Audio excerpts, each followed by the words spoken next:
The one out of Canelo lands on the side of the head, right on the. Anthony Dirrell, it's opened up from those left hooks. David Benavidez berkali-kali menyatakan keinginannya untuk bertarung dengan Canelo Alvarez, raja kelas menengah super. Di WBC, ia adalah peringkat ke-1, jadi masuk akal jika David Benavidez menginginkan pertarungan itu. Benavidez juga 2 kali pernah menjadi juara kelas menengah super, akan tetapi kedua-duanya dicopot oleh WBC karena alasan ekstrakurikuler, doping dan berat badan, bukan karena menelan kekalahan. Menurut pelatih sekaligus manajer Canelo Alvarez, Eddie Reynoso, Benavidez belum pernah mengalahkan siapa-siapa. Maksudnya petinju top tingkat elit.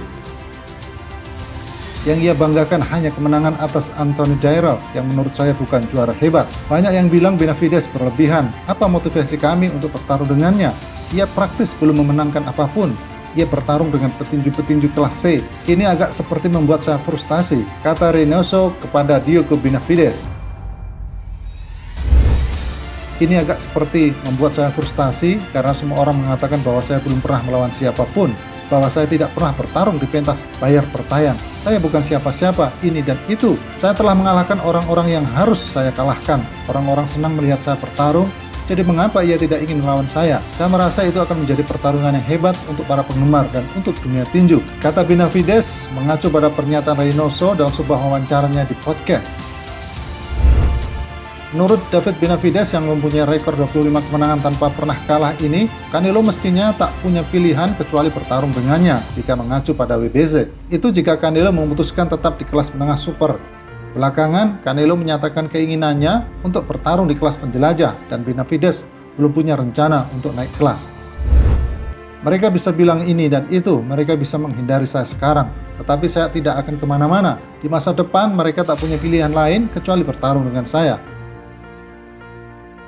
Solusi sederhana disodorkan oleh Benavidez. Jika Canelo benar-benar tidak mau bertarung dengannya atas nama sabuk gelar WBC yang diinginkan Benavidez, maka Canelo bisa melowongkan sabuk gelarnya. Jika ia mau bertahan di kelas menengah super, ia harus bertarung dengan peringkat ke-1. Ketika sabuk gelar menengah super WBC dilowongkan WBC karena Benavidez gagal dalam timbang badan jalan duel lawan Romer Angulo, ia mau bertarung dengan Avni Yildirim yang bukan siapa-siapa. Jika mau bertahan di menengah super, ia wajib bertarung dengan saya. Jika ia tidak mau, lowongkan saja semua gelarnya dan biarkan saya bertarung untuk memperebutkan gelar yang lowong. Di sisi lain, Benavidez tidak ingin bicara mengenai hal-hal yang menyangkut pribadi soal Canelo Alvarez. Saya tidak mengambil apapun dari Canelo. Ia pound for pound terbaik saat ini. Saya merasa ia sangat baik. Seperti yang saya katakan, saya hanya ingin bertarung dengannya. Saya merasa ia belum menghadapi seseorang seperti saya di kelas menengah super. Saya cepat, kuat, mudah. Saya melempar pukulan ke tubuh, pukulan beruntun. Saya merasa seperti saya akan memberinya pertarungan yang terbaik. Saya merasa saya bisa dan mampu mengalahkan Canelo 100% dan saya hanya butuh kesempatan, tegas David Benavidez. Memang rumor pertarungan antara Canelo Alvarez versus Benavidez ini sangat-sangat panas di dunia tinju kelas menengah super karena keduanya diidam-idamkan akan bertarung dan bertemu di atas ring tinju. Meskipun sekarang Canelo Alvarez adalah raja di kelas menengah super, akan tetapi ada satu titik celah, yaitu dia belum menghadapi seorang David Benavidez yang selama ini juga digadang-gadang mampu mengalahkan Canelo Alvarez sekaligus karena dia sekarang adalah peringkat 1 WBC.